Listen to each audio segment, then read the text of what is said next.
स्वागत है बच्चों आपका मेरे इस वीडियो में। मैं अभियासी की टीचर मिस शबाना आप लोगों को 9th की हिंदी पढ़ाऊंगी, जिसमें मैं आपको काव्य पढ़ाऊंगी और काव्य में रहीम दास के दोहे पढ़ाऊंगी। ये दोहे अंतिम हैं और बहुत ही अच्छे हैं, जिसे आप बहुत ही प्रेम पूर्वक ध्यान पूर्वक सुनिए। यो रहीम सुख होत हैं बढ़त देख निज गोत, जो बडरी अखियन निरख आखियन को सुख होत। बहुत ही प्यारा दोहा इन्होंने बताया। जैसा आप जानते ही हैं कि रहीम दास जी जो हमारे भारतीय साहित्य के कवि हैं, वो अकबर के दरबारी कवि रह चुके हैं। 9 रत्नों में एक रत्न थे ये, और बहुत ही अच्छा इनका दोहा था। सत्सई के रूप में भी इन्होंने अपने दोहा को रखा है। बच्चों आप लोग एक चीज़ ध्यान देंगे, रहीम दास जी अपने दोहे में बता रहे हैं कि जिस तरीके से अपने गोत्र की बढ़ोतरी देखते हुए व्यक्ति को आनंद होता है। किस तरीके से आनंद होता है? इस तरीके से होता है जिस तरीके से नेत्र को बढ़ते देख के व्यक्ति को आनंद होता है। बड़े नेत्र आप करते हो ना, बड़े नेत्र को देखकर उत्साहित प्रसन्न चित्त देखकर जिस तरीके से सुख का अनुभव होता है, ठीक उसी तरीके से रहीम दास जी कहते हैं कि अपने गोत्र अपने कुल में वृद्धि को देखकर व्यक्ति को क्या होता है? अद्वितीय सुख की प्राप्ति होती है। बेटा आप लोग काव्य का सौंदर्य में इसमें लिखेंगे कि कुल के गोत्र के बढ़ोतरी के बारे में कविवर बता रहे हैं, रहीम दास जी बता रहे हैं। और इनकी भाषा में ब्रज भाषा, सरल सुबोध भाषा, मधुर भाषा होगा इनका। और जो छंद है वो दोहा के रूप में है, और इन्होंने बहुत ही सुंदर सुंदर वर्णन किया हुआ है। आप देख ही रहे हैं, रस शांत है बच्चों, ठीक है।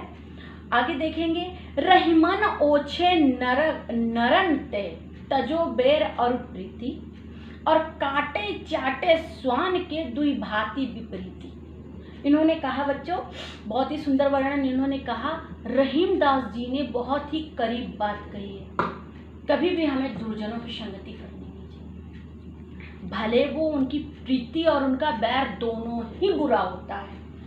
कहते हैं ना बच्चों, हित मनोहारी च दुर्लभ वचः, शब्द कहा गया है कि भले ही थोड़े देर के लिए हमें बुरा लगे, लेकिन सज्जन की वाणी सत्य होती है। आपके मम्मी पापा आपसे कहते हैं ना, पढ़ाई करो, ये करो, वो करो, आपको बुरा लगता होगा।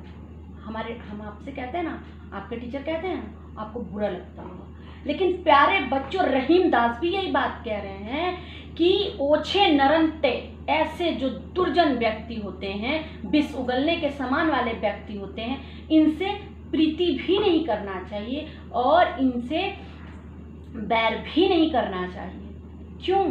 क्योंकि जिस तरीके से कुत्ता अगर काट दे तो विष फैल जाता है, और चाट दे तो मनुष्य अपवित्र हो जाता है।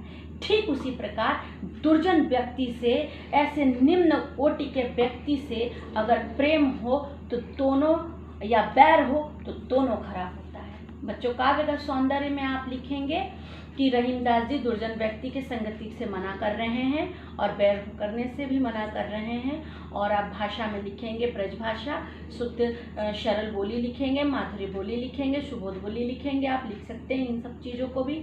अलंकार में बच्चों आप लिखेंगे अनुप्रास अलंकार, रूपक अलंकार, और छंद में लिखेंगे दोहा, और भाषा में भी आप लिख सकते हैं। कोई भी उठाकर तुलसीदास जी का भी आप लिख सकते हैं, रहीम दास का भी लिख सकते हैं, और इन्होंने अन्यन भी ऐसा कहा है। ठीक है बच्चों, इन्होंने अन्यन कहा ही है, तरुवर फल नहीं खात है, सरवर पीहि न पानी, और कहीं रहीमन पर काज हित संपत्ति संचयी सुजानी। जिस तरीके से ये सब व्यक्ति इतने अच्छे होते हैं, परोपकारी होते हैं, हमें सदैव ऐसे व्यक्ति का साथ लेना चाहिए जो अपने लिए नहीं कभी सोचकर दूसरों के लिए सोचते हैं। ओके बच्चों, मैं अपने वाणी को विराम देती हूँ और ढेर सारे आप लोगों को शुभकामनाएं देती हूँ कि आप अपने भविष्य में आगे बढ़िए, आगे बच्चों को हमेशा आगे आप बढ़िए। और यहीं पर रहीम दास जी का दोहा खत्म होता है, जो रहीम ग्रंथावली से लिया गया हुआ है। आप लोग पुनः ध्यान से पढ़ लेंगे, देख लेंगे। ठीक है बच्चों, धन्यवाद।